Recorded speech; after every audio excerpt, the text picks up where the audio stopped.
Akta Keselamatan Dalam Negeri ISA ini, salah satu alasan untuk seseorang itu ditangkap ataupun ditahan di bawah ISA ialah apabila adanya unsur subversif. Unsur subversif di sini pada pandangan saya ialah unsur untuk supaya wujud kebencian terhadap orang Melayu disebabkan hak istimewa orang Melayu, ya.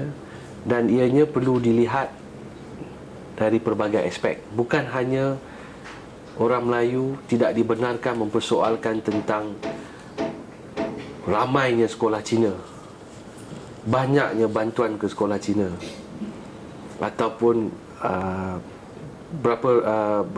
ataupun geran-geran yang diberi kepada kuil-kuil ataupun shrine dan sebagainya. Tetapi juga apabila mana-mana rakyat Malaysia mempersoalkan tentang kedudukan hak orang Melayu. Saya bukan nak menyatakan bahawasanya saya seorang ekstremis, kerana saya sendiri sewaktu mewakili YBP Kamalan Naden, Ahli Parlimen Hulu Selangor, dalam petisyen yang dibawa oleh Datuk Zaid Ibrahim, sendiri telah mewakili beliau dan mempertahankan hasrat dan juga bantuan kerajaan kepada sekolah Cina, kepada kuil India dan sebagainya. Jadi tidak boleh dikatakan bahawasanya saya ini adalah seorang yang ekstremis dan ultra Melayu.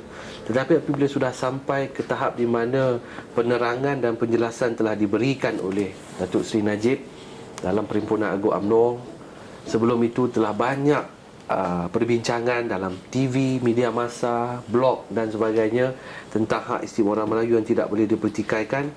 Apabila kenyataan Dr. Wan Azizah ini dibuat, maka bagi saya ini amat jelas yang beliau ingin mencabar dan melihat sejauh mana kehakiman dan sistem kehakiman dan perundangan kita efektif, ya. Saya tahu dan saya akur bahawasanya untuk mana-mana tindakan berbentuk hasutan perlulah mendapat kebenaran bertulis oleh pendakwa raya, iaitu Yang Berbahagia Peguam Negara kita. Dan jika laporan yang dibuat itu ada 4 elemen yang saya katakan tadi, pertama, ianya berbentuk hasutan.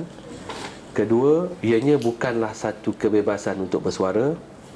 Ketiga, berkenaan tentang tak silap saya tindakan boleh diambil juga terhadap PKR selaku pertubuhan, iaitu yang mana pembatalan pendaftaran boleh dilihat. Dan akhir sekali, untuk pemain-pemain utama yang membangkitkan hak istimewa orang Melayu ni, ISA patut digunakan, ialah dengan 4 elemen yang ada dalam laporan tersebut, dan sebegitu ramai bangkit untuk membuat laporan dan siasatan yang mendalam dibuat, ya, saya percaya Peguam Negara selaku pembela Perlembagaan Persekutuan, ya, itu termaktub dalam Perlembagaan Persekutuan bahawasanya Peguam Negara itu adalah, dalam bahasa Inggeris, defender of the constitution, ya. Tentu sekali akan memberi satu kebenaran bertulis untuk prosiding pendakwaan dibuat terhadap Dr. Wan Azizah dan pemain-pemain utama dalam Kongres PKR yang dengan secara sengaja membangkitkan ini untuk tindakan hasutan dibuat, ya. Saya juga menggesa pendaftar pertubuhan, ya, selaku pihak yang dipertanggungjawabkan untuk mengawal selia pertubuhan-pertubuhan politik dan bukan politik, juga melihat secara teliti tentang kuasa-kuasa yang ada padanya agar PKR ini diambil tindakan.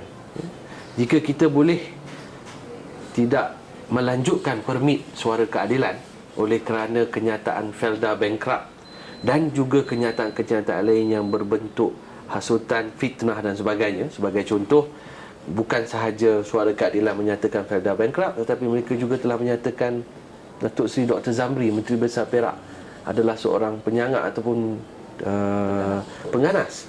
Dan kita telah berjaya mendapat penghakiman dalam kes itu, yang mana ganti ruginya akan ditaksirkan oleh mahkamah. Ini adalah antara contoh-contoh bahawasanya akhbar Suara Keadilan tidak lain dan tidak bukan hanya untuk menyebarkan fitnah dan berita palsu. Dan Kementerian Dalam Negeri dalam keputusan yang bagi saya adalah keputusan yang tepat dan berani telah tidak melanjutkan permit itu. Jika Kementerian Dalam Negeri tidak melanjutkan permit akhbar itu, mengapa pula pendaftar pertubuhan selaku badan yang dipertanggungjawabkan tidak boleh mengambil tindakan terhadap PKR? UMNO sendiri pernah dibatalkan pendaftarannya pada tahun 1987. Mengapa PKR perlu mendapat keistimewaan seolah-olah mereka ini kebal? Ya? Jadi secara kesimpulannya, saya menyokong penuh kenyataan Datuk Setiausaha Agong bahawa kenyataan Wan Azizah ini perlu diteliti dan dinilai, dan sekiranya berbau hasutan, tindakan mengikut perundangan perlu diambil. Dan selaku penasihat undang-undang UMNO, saya telah memberikan 4 poin atau 4 elemen bagaimana laporan itu patut dibuat. Dan selaku penasihat undang-undang UMNO, saya menggesa supaya pendaftar pertubuhan juga mengambil tindakan aktif dan proaktif, tindakan proaktif. Dan dengan itu, saya berharap bahawasanya Dr. Wan Azizah dan lain-lain pemain utama dalam isu hak istimewa orang Melayu ini dibawa ke muka pengadilan. Tidak ada seorang pun yang lebih daripada batasan undang-undang.